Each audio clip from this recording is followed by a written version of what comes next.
guys, welcome back to my channel. So in this video we're gonna go over forms of learnings. But before we jump into forms of learning, let's go ahead and first explore why do we want machines to learn in the first place. So like, wouldn't it be easier to simply tell the machine what to do for every possible scenario? Well, here's the thing. We cannot predict every possible scenario because sometimes we as a programmer don't even know the solution ourselves. So let me give you an example of this so it's gonna be more clear for you guys. So let's say you have a robot that's designed to navigate through different mazes. Now you might think, why not just program it with the specific instruction for every maze, right? But here's the problem. You cannot go ahead and program it for every single maze because there are like endless possible maze designs. It would take forever to program the robot for each one. Instead, what we do is we let the robot learn to solve the problem, to solve new mazes using example it has already encountered. So this way it gets better over time, so when it faces a new maze it can figure out how to navigate it and without needing new instructions. Alright, so now that we know that why machines need to learn, let's talk about how they do it. There are three main types of learning in AI. So the first one is supervised learning, the second one is unsupervised learning, and the third one is reinforcement learning. So let's learn each of them step by step. Okay, so the first one here we have is supervised learning. So let's say there's a kid over here and there's a teacher, okay, and the teacher is teaching the kid. So she's gonna teach him like A for apple, B for banana, and so on, you know, C for cat and D for dog, whatever.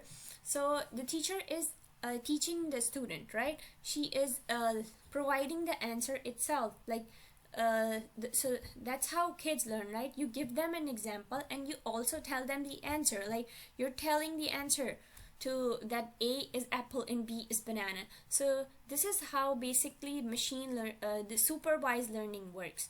It's like teaching a computer the same way we teach kids, with examples and answer. So for example, we show the computer a picture of a cat and we say this is a cat. So we provide the label, we provide the answer, right? We're going to provide the answer just like how we did in the case of a kid. So it's a cat, we're gonna say that it's a cat. And if it's a picture of a dog, we're gonna say that it's a picture of a dog. And we keep doing this process over and over and over with lots and lots and lots of pictures, and of course by providing pictures like this is a cat, this is a dog, this is a cat, this is a dog, okay? And we're gonna train the model using thousands of pictures like this, and eventually like as it sees more and more picture, it starts to notice the patterns, okay? So it's gonna learn that, for example, dogs have floppy ears and big faces, while cats, they have pointy ears and small noses. So the more example it sees, the better it gets at telling them apart. So here's the amazing part. Even if you show the computer a brand new picture it has never seen before, maybe a cat wearing sunglasses or maybe a dog wearing a Halloween costume, it can still tell which one is a cat and which one is a dog. Isn't it amazing? And why it can tell that? Because it hasn't just memorized the picture, it has learned the patterns. So it is simple as it's like the machine learning, the supervised learning, that's really simple. Supervised learning is basically like teaching a kid so how it with the labels, right? So over time it's gonna start to notice the patterns just like how a kid start to notice once you teach them. So let's move on to unsupervised learning for now. Supervised learning is a type of machine learning where the algorithm is not given any labels, just raw data. Okay, so there's no label whatsoever. In supervised learning, remember what we did previously. In supervised learning, the algorithm is trained with input and with the correct output. But here, no labels. Okay, so in unsupervised learning, there are only like two inputs. The algorithm must figure out the structure or patterns in the data on its own. So like, think of it like giving someone a box full of puzzle pieces without the picture on the box. They'll try to put the puzzles together, right? By looking at the shapes and the colors, even though they don't know the final image itself, right? But they try to figure it out, right, by combining the pictures. So that's how basically unsupervised learning works. So for example, let's say you're going to give the machine lots and lots of pictures of images of fruits, for example apple, banana, and whatever.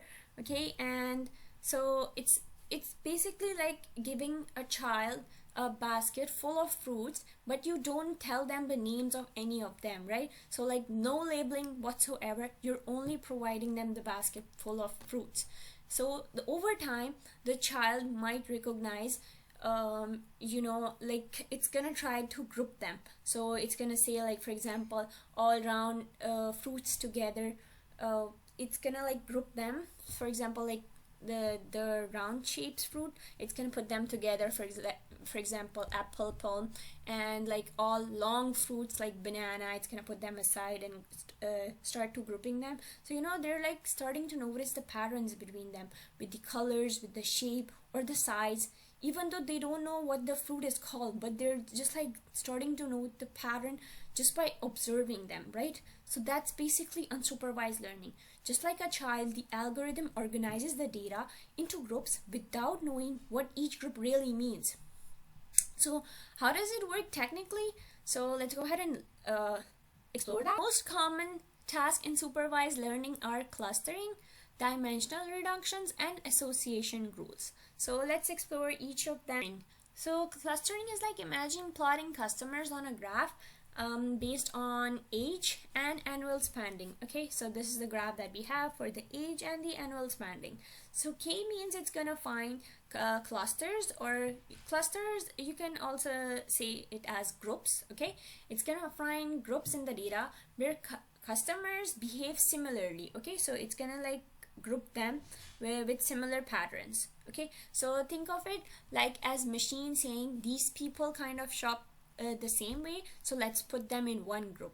Okay, so what it's gonna do, it's like it's going to run clustering or on customer data, and the model is going to identify the groups, and it's gonna group them like in 3 groups. So the first group might be like young low spenders, and the second group might be like a middle age frequent buyers, and the third group would be senior high value purchases. The business uses these to tailor promotion to each group. So so this is basically how clustering works. So I hope that was clear. If anything is not clear, you can always ask me anything in the comments below. So let's move on to dimensional reduction now. Talk about dimension reduction. So think of dimension as like the features or columns in your data set. So by features, I mean, like, for example, you have a data set of, for example, some sort of people. Okay, so the features in that case would be the age of the person, the date of birth of that person, and the gender. So you have like the columns or the features of the data set, right? So these are called the dimensions. And if, for example, your data set contains 3 features, so you will have 3 dimensions. So if there are 100 features, you will have 100 dimensions, and so on. Okay, so if we take this picture over here, so the colorful clouds that you see over here represents the original data in a 3D space. Okay, and each axis that you see over here represents a feature or a dimension. So this is basically a simple 3D example, but in real life you could have, for example, 100 or even 1,000 dimensions. So basically the more features you have, the harder it becomes to visualize the data, to understand the structure, and it can even slow down your model and cause overfitting. So that's why we use dimension reduction, because the purpose of dimension reduction is basically to simplify the data without losing its core meaning. Okay, so here's where the PCA comes in. The PCA, it's gonna look at its entire cloud. Okay, so this entire cloud that you see, it's gonna look at the entire cloud, and it's gonna see So like the PCA, it's gonna say, okay, let's find the best directions called the principal component that captures the most variation in the data. Okay, so here in this case, PCA 1 and PCA 2 are the most informative directions. So what it's gonna do, it's gonna then project the data onto these new planes made by PC1 and PC2. So we go from 3D model to 2D, but we keep the most of the information, most of the important structure. Okay, so to wrap up, basically this compression of the information makes it easier to visualize, faster to compress, and even boost the performance of your machine learning models. So in short, PCA helps your machine focus on what really matters, while it's gonna cut out most of the noise. Okay, so let's move on to association rules. So this basically is a technique used in machine learning. It is also called market basket analysis. So what it does, it's gonna look at the similar terms. Okay, so like on websites you see, people who bought this also buy this. So let me explain this. For example, it's gonna analyze the people who buy bread might also buy butter, and people who buy diapers might also buy baby wipes. So just like that, on the websites like on Amazon or Walmart, you might see recommendations like frequently bought together. So there are a lot of websites who does that. So the technique behind all this is basically association rules, patterns in the data set, and then it is recommending you that you might want to buy this. That we have learned the two main types of learning, supervised learning and unsupervised learning. Let's go ahead and talk about reinforcement learning. So how this works is it's kind of like training a dog. So let's say you're teaching your dog to roll over. Okay, so you give it like a treat. That's the reward, right? Because like every time the dog does something wrong, like sitting instead of rolling down, so it doesn't get a reward, right? So the dog over time, it's gonna learn that when it rolls you give it a reward, but when it doesn't roll, he doesn't get a reward, right? So that's basically how reinforcement learning works. What in reinforcement learning, the machine is gonna learn through trial and error. Okay, so machine learns through trial and error. It interacts with the environment, it takes the actions, and it receives a reward or punishment based on its performance. Okay, so the goal is to maximize the total reward it gets.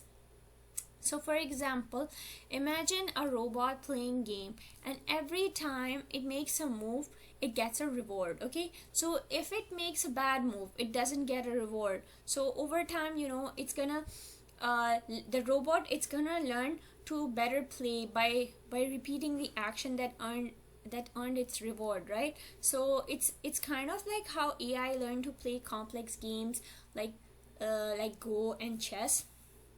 So this is the idea behind it, the reward, the trial error. Okay, example of reinforcement learning in real life would be like teaching self-driving cars to navigate through streets, and teaching robots to complete the task, because here the AI is learning through experience and it's getting better with each iteration. Okay, so that was it for today's video. So if you found this video helpful, make sure to like, comment, and subscribe, and I'll see you guys in the next video.